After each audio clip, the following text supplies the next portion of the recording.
A Beginner's Guide to Boosting Your Social Engagement with Brendan Ruane, episode 332. Are you ready to make your law firm a profit-generating machine that will free up your time and skyrocket your impact? With more than 2 decades of business growth experience and having proven that you can be successful while prioritizing your family and your impact, introducing the Profit with Law podcast. I am your host, the creator of the Firm Differentiator 10X Effect, Moshe Amsel.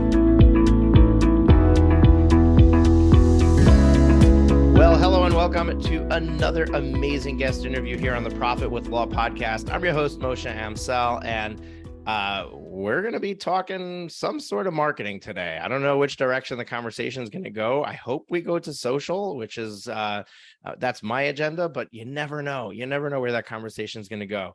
I warn my guests that they can have their list of expertise. We can get them to talk about their intro, and all of a sudden we go in a total another direction. All of a sudden we're talking about parenting or finances or whatever, but let's see where this conversation goes. I'm excited to have my guest today. I just met him. I met him in person at Max LawCon recently. I had never heard of him before, but I know his brother really well. So it's an interesting dynamic, interesting world. A lot of people know who he is. You may have heard of him. So I'm going to tell you a little bit about him. But before I even bring him on, I just want to let you know that my coaches are standing by to talk to you. Now, we have very few spots that we open up every month, only about a dozen or so of them. And those spots go pretty quickly. So if you would like to book a free coaching call with one of our coaches and talk about your journey and talk about what might be holding you back, standing in your way, keeping you from getting the results that you want, and getting there rapidly, right? You can be on this journey, and after 20 years, you finally are successful, right? Or you could be on this journey, and in 18 months, 12 months, you have a massive amount of success. So if you've been at this for a little while, and maybe you're not hitting the ground running as quickly as you thought you would, maybe things are just not cooking on all cylinders, or maybe you're, I don't know, losing money or struggling to make payroll, or just not getting where you want to get financially in your own personal life from your business, definitely my coaches can help on a free coaching session. Go to profitwithlaw.com/free coaching, profitwithlaw.com/free coaching. Book a call with them. You got to fill out a little application with some information on there. Make sure you answer the questions, because we will cancel the call if you don't, and they will be happy to speak with you. All right. Our guest today is Brendan Ruane, and Brendan is the founder and owner of Light Switch Advisors, as well as FirmFlex, I believe. Maybe they're the one and the same. We'll dive into that in just a moment.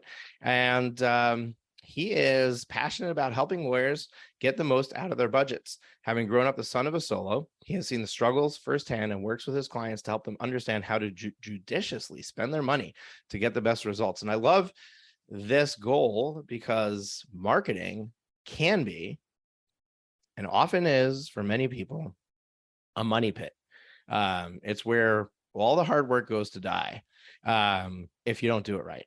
And I'm excited to talk to Brendan about this and see, what kind of tools and tricks and tips and words of wisdom he has for you to make sure that's not happening to you. Finding the right marketing solution, I think, is one of the biggest struggles that most law firm owners work with on a daily basis, because that you need to be bringing in leads in order to make sales, in order to have clients. Doing the legal work's the easy part. It's getting people into the door and then serving them well, getting reviews from them, building a name for yourself, and continuing that process. But it all starts with people coming through the door and then being really strategic with having that continue. And we're going to talk about that today with Brendan. Brendan, welcome to the show. Thank you, Moshe. Thanks for having me. It's my absolute pleasure, and we really appreciate you giving of your time and being here with us. So I like to start with a really easy question. People who don't know who you are, I know your brother Jay. We've collaborated on a bunch of stuff. I spoke with alongside him on stage, but you're a newcomer to my world. So my listeners may or may not know who you are. I would love it if you just spend a few minutes telling us a little bit about your journey and how you got to where you are today helping law firm owners. Sure. So, yeah, most people know me as Jay's brother. So that's not an uncommon thing. So I actually got into the legal marketing space at a transition point in my career. I had another career over a decade ago. I was in the process of changing things and making it a move. All of these ideas that for years my brother and I had talked about to implement for my family's firm, my brother and my father's firm, were on a huge whiteboard. And basically what happened was, in this transition period, he said to me, "Hey, while you're figuring stuff out, I trust you. I know you know this stuff. Can you come in and actually execute and get all this stuff that I don't have the time?" Because at the time he was still working in the law firm much more than on the law firm. And so he used me as a great resource to implement a bunch of the projects that we had talked about. And over time, very quickly, other lawyers started asking, "Hey, how did you do that? How did you get that done?" And I started taking on side projects for other lawyers while I was actually still pursuing something completely different. And then at one point, about 6 months in, sat down and looked at it and said, this is a business. This wasn't a business I anticipated getting in, but I did enjoy it. I enjoyed working with the clients. And that's where LightSwitch was kind of born. I started taking on clients and just kind of went from there. So we've grown, in a lot of different ways in our services that we offered. We've actually niched down on our services from when I started. When I started, I kind of would do anything you need when it came to the digital space. And then, I realized that there were things that we were really good at and that I personally enjoyed doing. And so we focused on those and have built up really, really good referral partnerships with other people that provide other services. Because I believe, just like with lawyers, you need to be really good at what you do. You don't want to hire a GP for a murder trial. So if you need, a custom, website design, we're the ones for you. If you need a bunch of Facebook ads created, that's not something that LightSwitch does. Along the way, my brother and I had always been working on a bunch of different projects. He's known as kind of an ideas guy who comes up with all sorts of things and wants to test things. And FirmFlex, which is our social media marketing for lawyers, it's a separate company that he and I are partners with one other person in that, grew out of his firm. So it was years and years of testing what's the best way to make social work in law, because it is definitely a different beast than most other ways that people use social. And we founded it because we found an effective way and wanted to offer it up to other people. So I kind of wear a couple of different hats depending on if I am in the FirmFlex role or if I'm in the LightSwitch role. But I kind of go back and forth. And obviously my main focus is the tech on those things. And, I really enjoy working with clients and showing them that with a little bit of effort and the right tech, they can really actually see some results. So is FirmFlex a product or a service? It is it's somewhat both. So we've got three different actually products that we sell.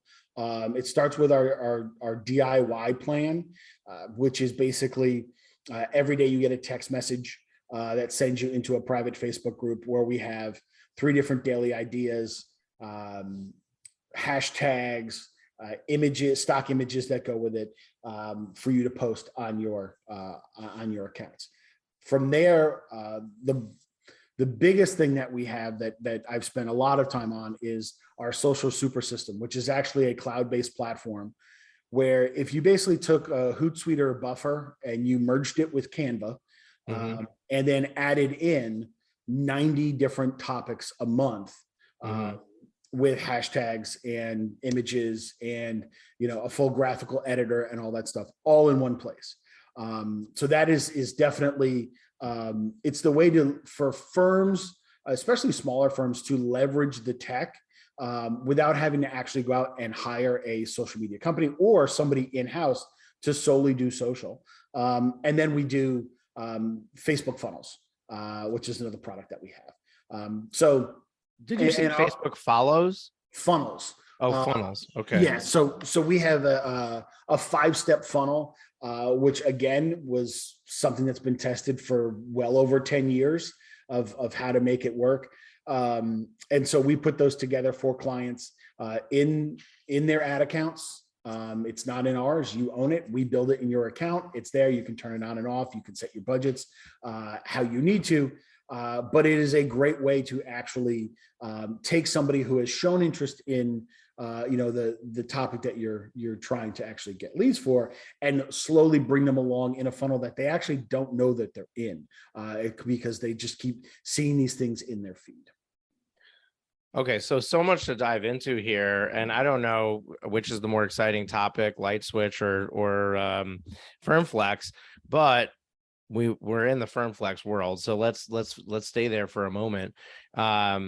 And I don't want to necessarily get lost in the product specifically itself, or the offering specifically itself. I want to talk more holistically, because somebody can do this without your product, right?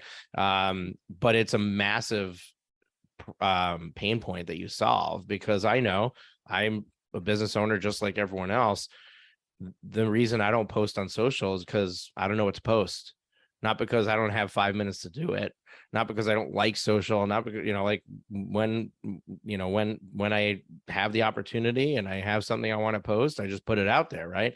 But consistency is the name of the game. And this allows somebody to be consistent, not have to come up with their own ideas, because they're selecting from a menu, right? They're like, okay, here's a list of topics, here's graphics that go with it. Here, all I need to do, maybe add my logo here, tweak a little wording here, and boom, I've got my post. So I love the concept. I think it's awesome. I think that we definitely want to talk about whether somebody should be doing this themselves. And, these are tools to allow them to continue to do it themselves. But is that really the best way for a law firm owner to be spending their time and to grow? So I want to dive into all of that. But going back to the product offering itself, it sounds like you might have had when you were talking, you reminded me of the story of Walt Disney, right? So I have the book Traction behind me, and Gino Wickman talks about the visionary and the integrator roles, which I talk about here on the podcast all the time. But a lot of people don't know Walt Disney is very well known, right? But he was the J, right? He was the idea man. He had the vision. He was like, imagine if everybody could come to this amazing fun place where all their dreams could come true.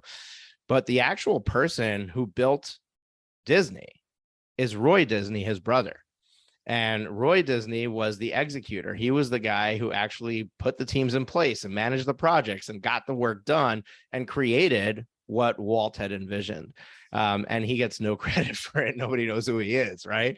So, everybody knows you as Jay's brother because he's the visionary, right? But the reality is you're the guy, you're the chef in the kitchen, right? You're the guy who's making it all happen. So it's pretty incredible. And your love for tech obviously is what helps, make that happen. All right, so let's just talk about this concept of hashtags and posting, and everybody knows what social media is, and I think everybody knows that there's a benefit to being there, but I think that's where it stops. And the bigger problem in marketing in general is most firm owners don't have a CMO. They don't have somebody driving the agenda for marketing. And therefore, they don't know where they should be focusing their efforts. Should I be spending my time on SEO? Should I be spending time on fixing my website? Should I be spending time on paid advertising? Should I be spending time on my social media presence? Right. So I think the bigger question to navigate, especially since you have a very interesting combination here, right? Like you have on the one side, you focus on social, and on the other side, you know, at Light Switch, you focus on the website and you know, and probably deal with SEO there. I don't know. So how does somebody start with this conversation, right? Where should a law firm owner go in this dilemma of what do I do first? So it's an interesting topic, and there's always a debate back and forth between, oh, should you spend on PPC or SEO, or, you know, should you be on social? You know, what should you do with your website? And depending on the situation that you're in as a firm, it may be a different answer, you know, to be perfectly honest. But from a broad perspective, I look at it from the standpoint of your website needs to be competent first. And that's something where, you know, unlike other businesses that could just drive a ton of business straight from social, the decision of what lawyer I'm going to hire is not something that somebody's going to do purely based on, oh, I see this guy's posts on Facebook. They're going to go to your website, and they're going to want to read up on you. They're going to want to see more information. So for the most part, in general, I think the website needs to be competent. Now, it doesn't need to be the newest, flashiest thing, you know, but it needs to make that big first impression. And what I like to say to people is when we're actually doing our initial consult with potential clients with Light Switch, one of the questions we ask basically is, okay, are we building a site that is going to organically drive traffic? So does that mean we need to build out a content plan and we're looking at a much larger build? Or is this a website that just goes, yeah, they're legit? And that is, it has the look and feel. It looks high-end enough. It doesn't look dated. The images are really good so that somebody goes, oh, okay, yeah, this guy's legit. Okay, I'm going to call him. I'm going to make an appointment. So there, you know, that's a decision that you need to make, you know, because the latter with all that content is obviously a much larger investment. From there, as long as your website is decent enough that people go, yeah, they're legit. I really do believe that social is one of the most cost-effective ways to actually build your brand. And it's funny, you know, kind of diving into social. I tell most people when I try to explain it to them, because most people don't understand the proper way to actually use social. So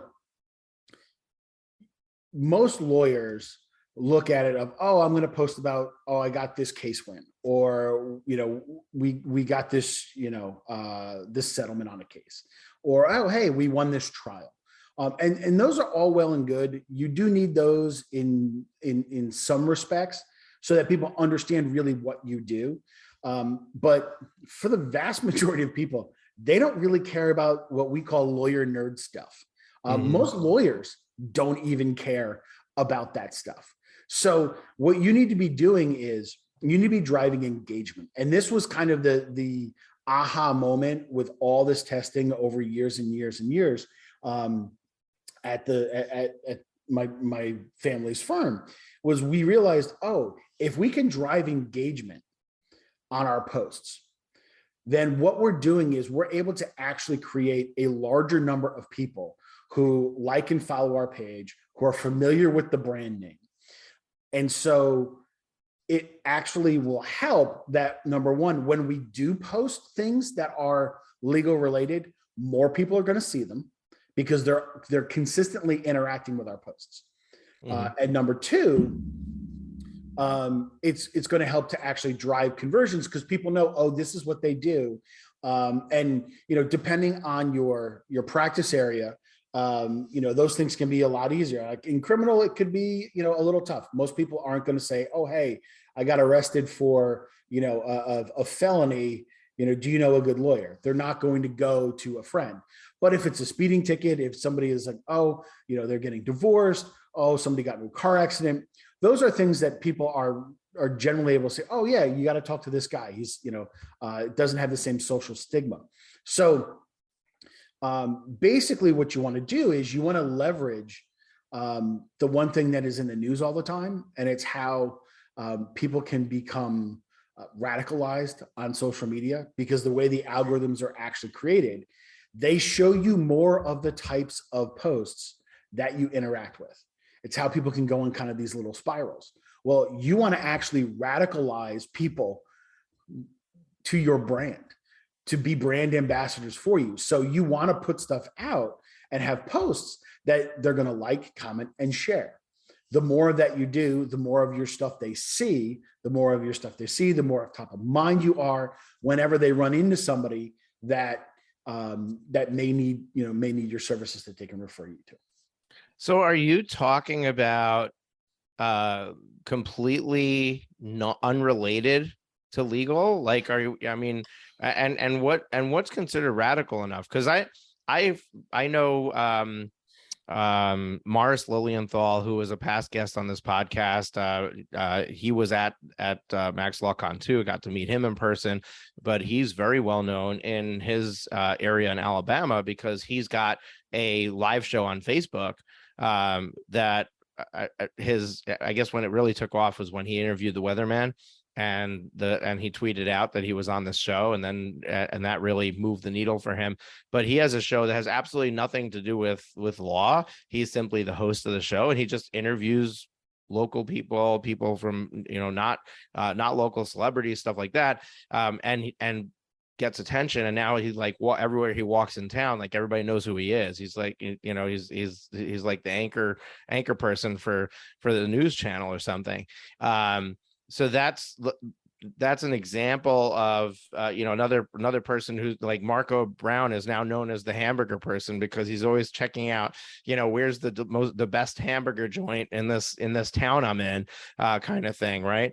But those are not radical, right? Those are simply like if you were posting about where's the best place to get dinner tonight, like who's got a special that you should go check out that really has good food, is different than maybe like I can't believe that this mass shooting that happened in the school and we need better gun control laws, or when the government is trying to create better gun control laws and it's taking away your rights. Like those are radical opinions, right?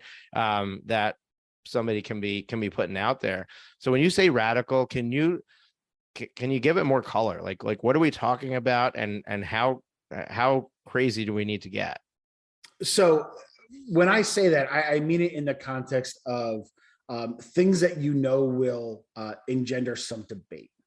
And the safest places to do that, especially on social, are going to be around food and sports. You don't really want to get into politics because you don't want to turn off potential clients. And so food, sports, travel, pets, those are kind of the core 4 things that you really want to be posting about. I live in New Haven, Connecticut. If you ask anybody around here, New Haven is the #1 pizza city in the country. Now, that is backed up by a lot of data. If you look at a lot of top 10 lists in the country, there's usually multiple places in New Haven that are in that top 10. And actually, Marco, when he was here a month or 2 ago, we took him around to a couple of places so he could actually try out a couple of different places. So if I post something of what's the best pizza in New Haven, Connecticut, there are tribes when it comes to the 3 main competitors that have been around for 100 years making pizza in this area, and you will get a ton of engagement. For instance, if you're down in, if you're down in the South, there's a lot of college football rivalries that you can play up. There's a lot of things like that of, oh, I think this is the best. What do you think is the best? Because the thing about it is that the more engagement you're driving, the algorithm is saying, oh, this person interacts with these posts, so we're going to show them more of those posts. And the idea is obviously, to get as many of your posts seen by these people as possible, because organically, Facebook's in the business of selling ads in your Facebook feed. That's how they make their money. So they're only going to show you things in your feed that you interact with all the time. It's part of the reason why you always see your family stuff. So it's always why you see, oh, my cousin posted this picture, or my good friend posted this picture. It's because you always like your friend or your cousin's pictures. So it's saying, oh, let's show them more of that stuff whenever that person posts. So what you want to do is you want to post these things that are going to get this interaction. And it's actually twofold. Not only does it work on the algorithmic side, but it actually works on the personal side, because the personality type of somebody who wants to give their opinion to a random law firm that's on Facebook that may be in their town, and put their 2 cents in, is usually the same person who, when they're standing behind somebody in the grocery store line and they overhear the people in front of them talking about, oh, my son got into a car accident, will butt in and say, oh, you need to talk to so-and-so. They're the best lawyer for that. And so the personality type that is going to be engaging with a lot of your stuff is the perfect referral source for you, because they love to give their opinion. They love to butt in. So it's kind of both the tech side and the human element play both a part in that. Now, there's so many questions that are coming up for me that I'm sure my listeners are sitting there asking the same thing. And I mean, the first one is are we talking about off of your business page or off your personal profile? So everything should be off of your business page.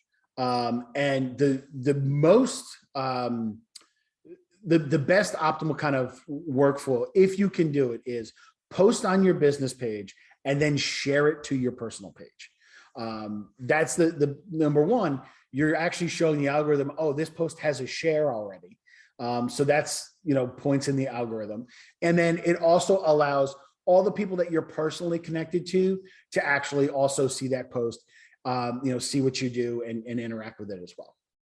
Okay. So in order for people, for this to get traction, right, there needs to be an initial group of people that see the post, and then Facebook can see that they're interested in it, right? Because otherwise why would Facebook ever feed it to anybody?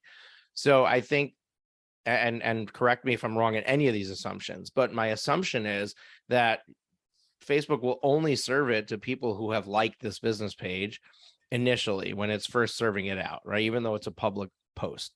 So it's going to serve it out to some people who like the page. And then if those people interact with it, it's going to send it to more people. And then if those people interact with it, it'll send it to more people. And it's kind of like this ripple effect based on the initial test that Facebook's algorithm did by putting it out there. So if this assumption is correct, that means that you need to have a base of page likes to get any sort of traction on social. How do you get started? How do you build that initial movement? Because you could be, somebody can put up a Facebook page today and they can take everything, all the tools you have, and they can be posting every single day and it'll never take off, right? So what is the thing that has to happen to get this started? So it's kind of like, if you got this like massively long train, have you ever seen those trains that go like, there's like 150 railroad cars, right?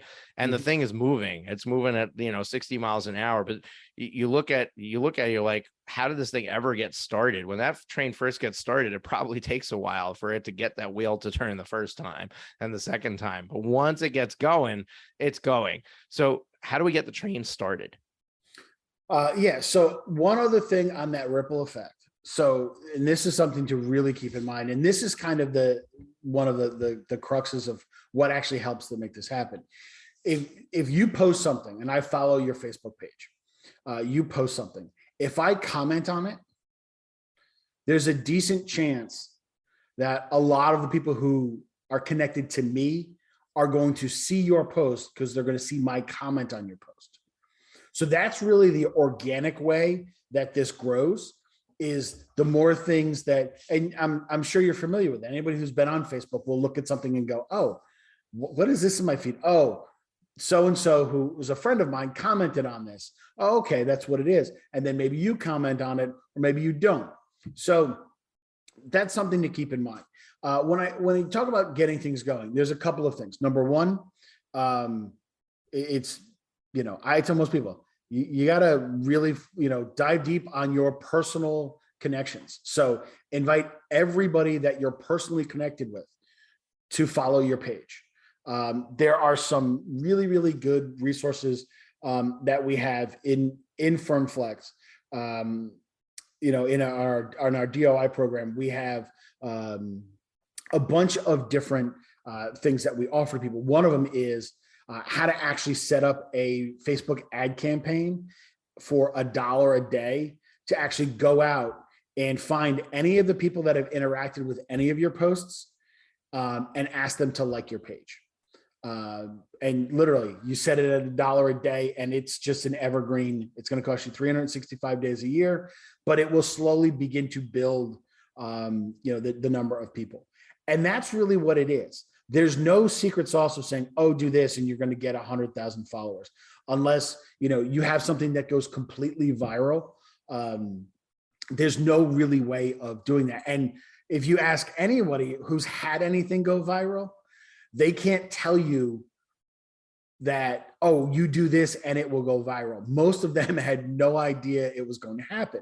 So really what it becomes is, okay, let's start getting people to like and follow our page. Let's start posting things that people are going to interact with. But you'll see there is a steady rise. If you started a page today and you followed this, because we've had people who had dormant Facebook pages who went into got into the DIY program and went through it. And within a year, they had, 10x the followers on their page. Now they might have been from 100 to 1,000, but it's still a 10x growth. And it just is a continual thing. And that's part of the problem with social that most people have, is that it isn't instantaneous. It's somewhat hard to actually look at what's the ROI of what's this actually, getting for me. And you need to be consistent. And that's really where, the things that we offer come in, is that we allow you to be consistent and give you topics that are relevant to the day, that are also going to, try to drive some engagement, so that, when you're busy, you don't have the time to do this, or you can't hire, somebody to just be your marketing person.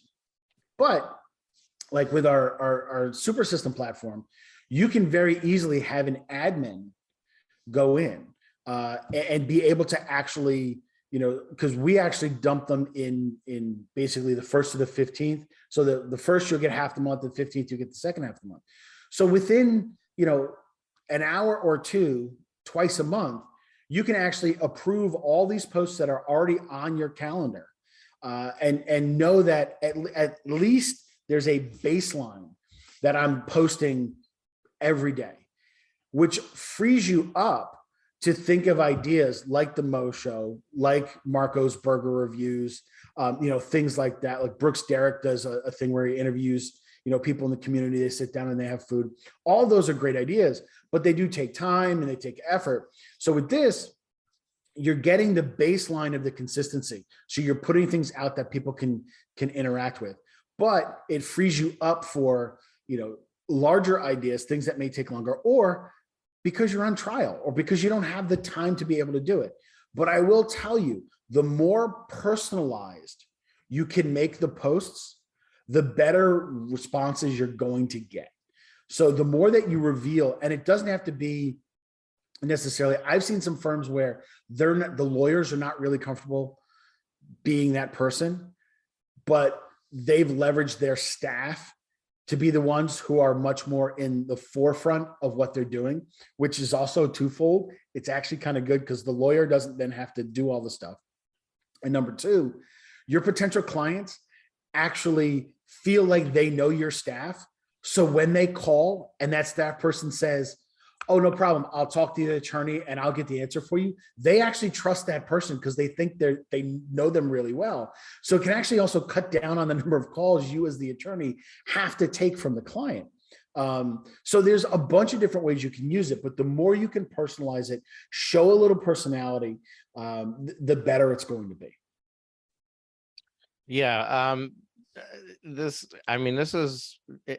It sounds like it takes time and consistency to really see the needle move on social. So you kind of need to buy into the power of it on faith in order to really commit and do it. Because it's like if I went on a diet and it would take 90 days for me to lose my first pound, right? I probably am not going to make it to 90 days, but even if on day 91, I'm going to lose 45 pounds, right? So there's got to be like, I guess the question is what are the metrics that we should be looking at? How do we know that we're making progress? What's the scale that we stand on? Because when I'm dieting, I step on the scale every morning or once a week or twice a week or whatever it is. It's arguable whether it's good for you to step on it every day. But what are those metrics we should be looking at to say, hey, I've lost weight, or no, I need to keep going, or I need to double down, or I need to work harder? So let me ask you a question on your situation there. So if it took 90 days for you to lose a pound, but you never gain that pound back, then what will be your incentive to actually spend those 90 days? Because what you need to look at social as is you're actually building your referral book, your referral network. So it's just the same as like, going out to a lunch with somebody who may be able to refer you business.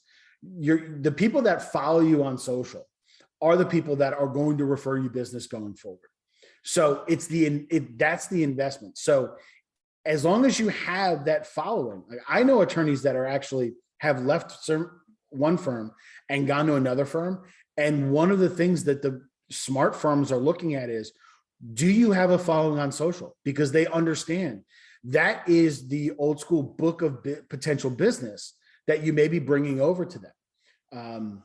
And so, I mean, that's the thing to keep in mind. I would say when you look at the metrics, you want to look at number one, the engagement you're actually getting on your posts, because that's key. Whether you have 100 people following you or 1,000 people following you, look at the engagement metrics that you're actually getting, the number of likes, comments, and shares, and you can look at that in proportion to the number of followers that you actually have. Because if you've got 1,000 followers and you're getting 5 shares, it's not working for you. You need to probably personalize it. You need to actually, then look at things of like, how can we be more, engender a little bit more debate that's going to drive, some more of those things.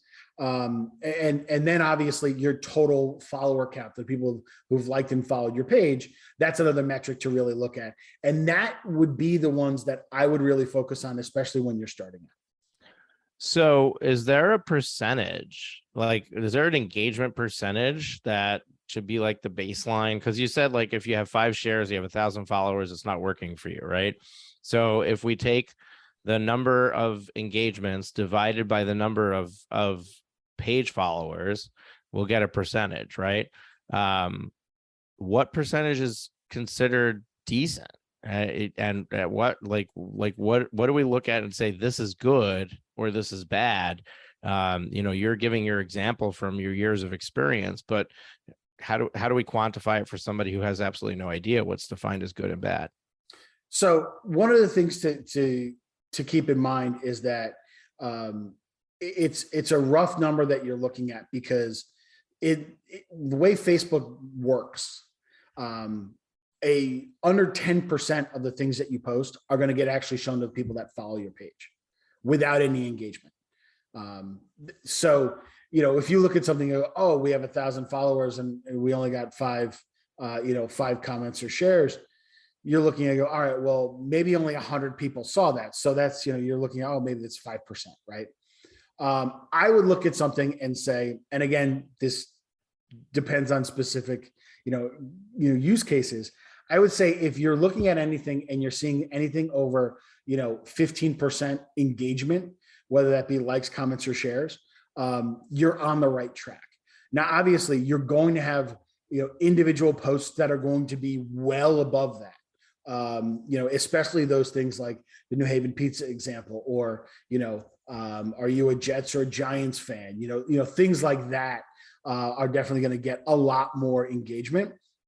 But you might have things every day where they're not actually driving a ton of engagement, and it's really hard, and would cost an enormous amount of time and effort to hit home runs every day.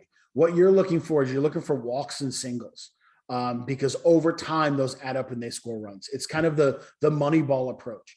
Yeah, when you get one of those posts that blows up, it's great. But really what you're looking for is just the consistency of people actually interacting with your stuff. And so, if you had 1,000 followers on your page and you are getting, 15, likes, comments, shares on that post on a normal every day, that's not a bad place to be, because you're always going to be building, because the more stuff that they actually like, comment, and share on, the more of your stuff that you're seeing. And so it's a snowball effect, the way this grows. It is like that train analogy. It's very slow to start. But once it gets rolling, it really gets rolling. So what does somebody, let's say they have a firm that's not geographically centric, like let's say they're doing some area of federal law, like trademarks or Social Security, disability, stuff like that. So their customer base is nationwide. How does somebody like that take this strategy and put it to use where it's not, oh, New Haven pizza or, the college town football rivalries? So in that case, I would lean heavily on the other two core things, which would be pets and travel, mainly because they're much more obviously universal, in that, you can do posts of like, hey, COVID was long, no one was traveling. Now that you're able to travel again, where do you want to go? Or what's your top 5 list, or things like that, because those are obviously universal. When you're talking about marketing any practice nationwide is a challenge compared to anything that's local. So I mean, there's inherently going to be other challenges in that, because there's a lot more noise you have to get through, obviously. But that's where leveraging those types of topics can be much more beneficial. The other way to do it is actually state by state. You can look at things and go, oh, well, this state does this and this state has this differently. Even though you're a federal practice, you can use those, because if you know that your client base, say you're an immigration lawyer and you literally practice nationwide, but you know that a larger portion of your clients come from New York or California. Well, you can do some posts back and forth about New York versus California, knowing that your largest potential client bases are in those two places, which will draw, a bunch of interaction. Okay. I get the concept of using these other topics that are really unrelated to your business to really drive engagement to your page. And I have a couple of questions about really getting this to work.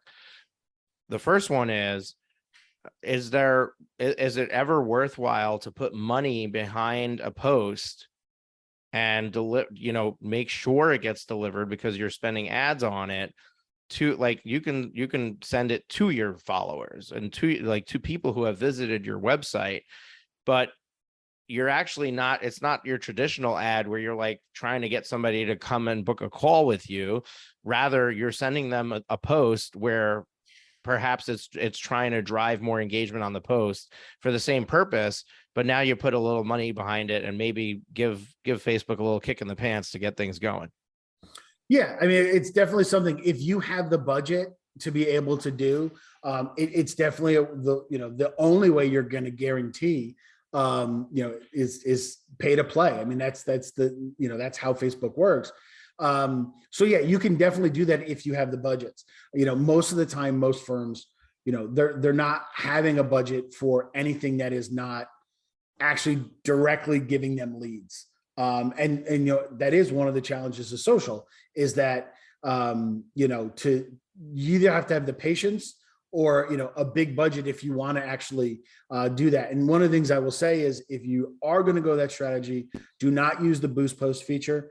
Actually go into Ads Manager, create them as ads. They're going to get much more effective ways of actually tracking it and seeing what your ROI is going to be on those ads if you do it that way. It would definitely be the advantageous move. Right. And the truth is, if you're sending this specifically to your followers, to your warm audience in Facebook, depending on how big your audience is, most firms are going to have a fairly small audience. You actually can reach the entire audience for a very small amount. So it's not like you got to break the bank on it. Probably just a few bucks a day would do it. So you're talking about $100 a month, and just rotate through some of your best performing posts, or the ones you think will perform the best, and try to at least give it some juice. Then maybe you'll get the tailwind, because sometimes when you have ads running, you get more organic traction with that post than if it just was sitting there on its own. Yeah, I mean, Facebook won't acknowledge that, but anecdotally, it seems like if you're in the Facebook ad space, you also tend to see a little bit more reaction on your organic stuff. Yeah. All right. And then the other question that I had, so I asked about the nationwide, I asked about putting money behind it. I guess really and we talked about ROI as well. We talked about what to track, right? What's the KPI that we would use, which is basically that percentage or the traction of the posts. Is there anything else that we should be focusing on in this process other than just getting it done? Like what do you do, or what do you tell your clients to do to figure out what really worked and maybe double down on that? Like, is there a way that you track which are the ones that actually got traction, so that we know, okay, we gotta need to do something else like this? Yeah, I mean, and that's when you're really getting in on those topics, when you look at it and see, what is getting the most engagement for you. What's driving the most comments, likes, and shares. You can see that when you look at your analytics in Facebook and say, oh, okay, these are the topics that are actually driving a bunch of engagement. And that's really what we want to focus on. And that's the beauty of the super system that we have set up, is that you can then do that deep dive and kind of figure out, okay, where do we want to go next? And they may be more involved posts that are going to be those triples or those home runs. But you literally have 3 singles a day lined up in that system, so that okay, at least something's going up that's going to garner some interaction, and we can focus on actually those things that are really going to move the needle. And usually those are the ones where you end up getting spikes in the number of likes and shares, but also the number of followers on your page. And the other thing to keep in mind, I get a lot of lawyers that come to me and they say, well, but I need to post about what I do, like the legal stuff. And as much as I say to them, hey, listen, it's really not that important. It actually will turn more people off. The question does come up, and the best analogy I can give basically is what I call the backyard barbecue analogy. Is that if you're at a backyard barbecue and some guy walks in and everybody's having a good time, a bunch of different people in different groups talking, guy comes in and he's an insurance salesman, and he walks up to a group and he's like, hey, I'm Bob, I sell insurance, you need any insurance? And just keeps doing that to everybody in this backyard barbecue. Everyone's like, what is with this dude Bob? Like, no one really, like, this just is unnatural. as opposed to you being in that situation and you talking to the group about, oh, hey, about the local team doing something, or, hey, yeah, we're taking this trip, or, hey, we went to this place that was gorgeous, or this place, we ate this restaurant, it was fabulous. Those types of things are the things that are actually going to open you up. And then at some point, when people think they can get to know you, you can be like, oh, you got to hear this crazy story of this case that I had. And at that point, everybody leans in and they're listening, because you're not running in being like, hey, this is what I do. And so it's that same type of thing on social. You don't want to be shouting, and be that guy who's walking into the party and just being like, hey, this is what I do. What do you need? You want people to get an idea of, a little bit more about who you are, or interact with you. And then you bring in those topics. And when you bring in those topics that are legal based, don't make them about you. This is the other thing I see all the time. There's a lot of firms that are like, oh, our partner got this award, or, oh, we got this case win. Don't talk about you getting the case win. As long as they're okay with it, talk about how this win is going to help this client that was injured. How they're going to be able to pay, their kids' college tuition is now set in an account. And, even though they went through this horrible experience, they've come out the back end. Have it not be the focus on the lawyer, because in actuality, no one really cares. They care about what are you going to do for them. They don't care about you as the lawyer. They think, oh, I'm a potential client. What are they going to do for me if I hire them? So always keep that in mind when you're making those posts. So one of the things that we're really interested in is these likes, comments, and shares on the posts. Are we asking for those in the description of the post? Like when we're writing the post, like let's say I'm a Giants fan, and so I want to write a post about their number one pick in the draft, and so in that post, am I saying, hey, comment below if you think that this was who they should have picked first, or if you think that they should have done something else, or are we just putting the information out there and then hoping, like, what does Facebook penalize us if we start asking for those things in the post? And what's the right way to go about that? Yeah, that's a great question. You always want to have some call to action in your posts. You always want to have something, asking for something. One of the great things with this is when you're talking about like local restaurants and stuff, because everybody's got an opinion on their favorite place to get spaghetti and meatballs, or their favorite place to get this or that. So asking those things and saying, oh, hey, what is this? And the other thing is, when you're doing those call to actions, if you're doing things that are local businesses, ask them to comment and tag that business. Because then all the people that are following that business's page have the potential of seeing your post, and now becoming familiar with you. So one of the people that has been great with doing that, I've seen great results, is John Fisher. So John has been really good about doing restaurant-based posts about his local community. And he will ask for recommendations from people. And he actually goes through those recommendations and goes to those places and tries them out, and then we'll post about it and tag them. So the more you can tag other businesses, the more you get exposure to their people that like and follow them too. So that's another thing to keep in mind in those call to actions. If it's something that can also be tagged, like a business that has another page, definitely ask for that as well in that call to action. Okay. I love that. And I'm going to go check out John's page, because I don't know, maybe I'm not following it, but I haven't seen any of his posts. I'm actually just like an hour south of John. I'm in Rockland County, New York. He's up in his office is up in the Kingston area. So not really far. You and I are not far from each other either. Anyway, we're just about out of time. And we didn't even brush on the topic of video. So I just want to put it out there for a quick last question, before we close out the show.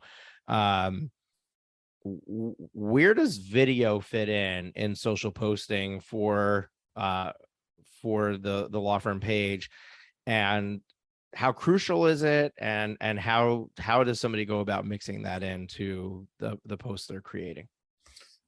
So video is unbelievably powerful. Now, one of the biggest problems is people think, oh, we need to have all this production value and we need to do all this stuff, and it takes a lot of time. And it does take a little time to shoot videos and to post them. But anything that you're doing with video is going to get a ton more interaction than just a plain image post. That's just, it's human nature. Video is something that you will stop while you're scrolling and you'll see, oh, what's this? You'll watch it for a couple seconds and see if it's something that's interesting to you. When it comes to anything that you're actually putting any money behind, video is the way to go. You know, your CPM on video is pennies, and it's definitely going to be a much more useful thing when it comes to any advertising you're doing, especially. But just general posting, the more video you can actually put in there, the better. It doesn't have to be super production value. Literally grab yourself an iPhone, get yourself a Galaxy, and you can shoot video that's able to go up. If it's too perfect, people actually think they're just lying to me. That's just over, it's overdone. And so it can't be real. They actually more just kind of shoot the camera style with your iPhone is seen as more realistic and more authentic. And so the more you can mix in video, the better it is. And that doesn't necessarily have to be you in the video. There's there's a ton of resources out there of, stock videos or ways that you can actually, services online that you can use to actually create, short videos about certain topics. And they can be valuable resources as well. Awesome. Yeah, I do a ton of video. I think that and you're right. We're not in the league of everything being highly polished, highly produced, and it's actually arguable whether you're better off having highly polished video. Like maybe YouTube is the right place for that.